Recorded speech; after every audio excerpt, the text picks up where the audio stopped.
চৌধুরীরা চাঁদপুর থাকে না, আসলে চৌধুরীরা মারা গেছে। অন্যায় করলে নাকি এটা শাস্তি শাস্তি দিত এটা। প্রিয় বন্ধুরা, এই মুহূর্তে আমি দাঁড়িয়ে রয়েছি প্রায় 350 বছর আগের পুরানো একটি বাড়িতে। এই বাড়ির নাম অনেকে বারদরজা নামে চিনে থাকেন। এই জায়গাটির নাম হচ্ছে, এটি চাঁদপুর জেলার মতলব থানার কাশিমপুর গ্রামে অবস্থিত। এই বারদরজা, এই বাড়িটির নাম হচ্ছে হরলাল নাগ জমিদার বাড়ি। এই জমিদার বাড়ির আজকে ইতিহাস এবং ঐতিহ্য সম্পর্কে আপনাদেরকে ধারণা দেওয়ার চেষ্টা করব। ভিতরে কি কি আছে সেগুলোই আপনাদেরকে দেখাবো। চলুন ঘুরে আসা যাক। আমাদের চারপাশে ছড়িয়ে ছিটিয়ে রয়েছেন দৃষ্টিনন্দন মুঘল আমলের স্থাপিত বিলাসবহুল পরিত্যক্ত অট্টালিকা। রয়েছে বাংলা জমিদারি প্রথার নানান জানা অজানা কাহিনী। আজ আমরা যাচ্ছি চাঁদপুর জেলার মতলব থানা থেকে প্রায় 12 কিলোমিটার দূরে কাশিমপুর গ্রামে ঐতিহ্যবাহী নাগরাজ জমিদার বাড়ির সন্ধানে। প্রিয় দর্শক, জমিদার বাড়ির ইতিহাস জানানোর আগে আমরা জানতে চাই বারোদুয়ারি সম্পর্কে। জমিদার বাড়ি প্রবেশ করার আগে মিলল মাত্রাজ স্মৃতি মন্দির। মাত্রাজ স্মৃতি মন্দিরগুলো আমাদের ইতিহাস এবং ঐতিহ্য বহন করে। মূলত অভিজাত সম্ভ্রান্ত বিশেষ ব্যক্তিবর্গদের কেন্দ্র করে এইসব মন্দির স্থাপিত হয়। প্রকৃতপক্ষে এই বারোদুয়ারির কোনো ইতিহাস কোনো বই পুস্তকে লেখা নেই। ভিতরে প্রবেশ করতেই গা কেমন জানি ঝিমঝিম করে উঠল। বেশ মজবুত করে পোড়ামাটি ইট সুরকি দিয়ে তৈরি করা হয় এই বিশাল দুর্গটি। মোটটি প্রায় মাটি থেকে আনুমানিক 75 ফুট উঁচু হবে। প্রিয় দর্শক, রাজবাড়িতে প্রবেশ করার আগে দেখা মিলল বিশাল এক পুকুর। পুকুর পাড়ে পড়ে রয়েছে রাজ ধ্বংস অবশেষ। চাঁদপুরের গান্ধী হিসাবে হরলাল নাগ তার রাজবাড়িতে সুপুরুষ ছিলেন। বাড়ির ভিতরে যাওয়ার আগে কে এই হরলাল নাগ তার সম্পর্কে আগে জেনে নেওয়া যাক। চাঁদপুরের বিশিষ্ট আইনজীবী ছিলেন এই হরলাল নাগ। খুব দ্রুত আইনের পারদর্শিকতায় তার নাম চারিদিকে ছড়িয়ে পড়ে। তিনি চাঁদপুর ভোরের সভাপতি ছিলেন। প্রায় দীর্ঘদিন দায়িত্ব পালন করেন চাঁদপুরের ইংরেজ প্রশাসন ও তার যুক্তির কাছে, তার চিন্তার কাছে ইংরেজ প্রশাসন অসহায় বোধ করতেন।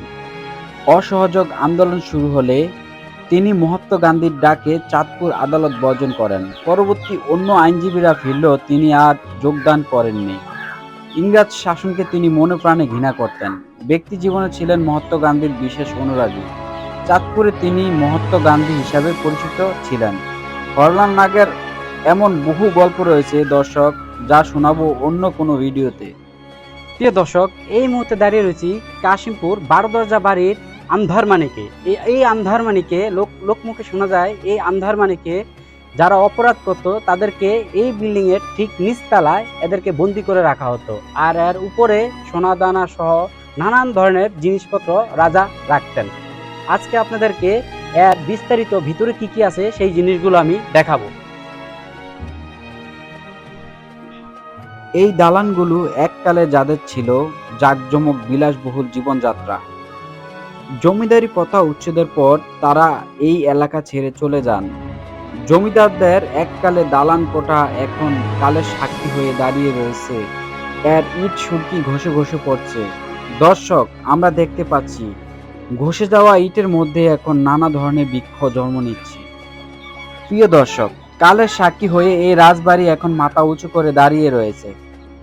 প্রিয় দর্শক, বজরি খালের এক পাশে রয়েছে নাগরাজ জমিদার বাড়ি, অন্য পাশে রয়েছেন নুরুজ্জামান জমিদার বাড়ি, যেটি দারাশাহী তুলপায় অবস্থিত। এই দুই জমিদারদের মধ্যে একটি যুদ্ধ সংঘটিত হয়। নাগরাজ অর্থাৎ নাগেশ্বরীর পিতা হচ্ছে নাগরাজ। দারাশাহী রহমতুল্লিল আলাইহির সাথে যুদ্ধ সংঘটিত হয়। এই যুদ্ধে হযরত দারাশাহী রহমতুল্লিল আলাইহি বিজয়ী হয়। এর মধ্যে আমি শুনছি যে এটার মধ্যে মানে বিচার আচার হইতো। তারপরে ওই মানে আগে রাজারা আমাদের বিচার এগুলো হতো। এখন নাকি অন্যায় করলে নাকি এটা শাস্তি দিত। একজন উকিল আছে, যতটুকু জানতে পারলাম একজন উকিল ছিল, চাঁদপুরে ব্যাংক ছিল। আর ওনার সাথে নাকি হযরত দারাশার সাথে একটা যুদ্ধ হয়েছিল, এরকম একটা হ্যাঁ মেয়ে নিয়ে। এটা শুনে কিছু জানেন? আমি শুনছিলাম মেহের মেয়ে না যে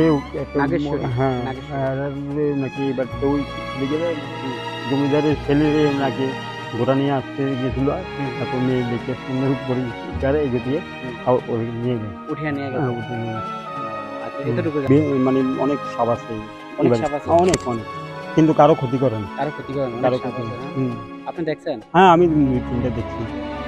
তাহলে তো এটা অনেক ভয়ঙ্কর, হ্যাঁ, না? ভয়ঙ্কর না, মানে সাপ তো কারো ক্ষতি করে না। কারো ক্ষতি করে না। পরবর্তীতে নাগেশ্বরীকে বিয়ে করেন হযরত দারাশাহী রহমতুল্লাহ আলাইহি এবং কুলপাই গ্রামে রয়েছে এর ৩য় ভগ্নাংশ। প্রিয় দর্শক, এই রাজবাড়ি ভেঙে নতুন কোনো ভবন উঠলে পরবর্তী প্রজন্মের কাছে আর কিছুই থাকবে না আগের ইতিহাস বা ঐতিহ্যের প্রতীক। আশা করি এই রাজবাড়ি অবস্থিত ধরে রাখার জন্য নতুন প্রজন্ম ও গ্রামবাসী সবাই এগিয়ে আসবে। আজকের মতো বিদায় নিচ্ছি। দেখা হবে অন্য কোনো ভিডিওতে। সবাই ভালো থাকেন, সুস্থ থাকেন। আল্লাহ হাফেজ।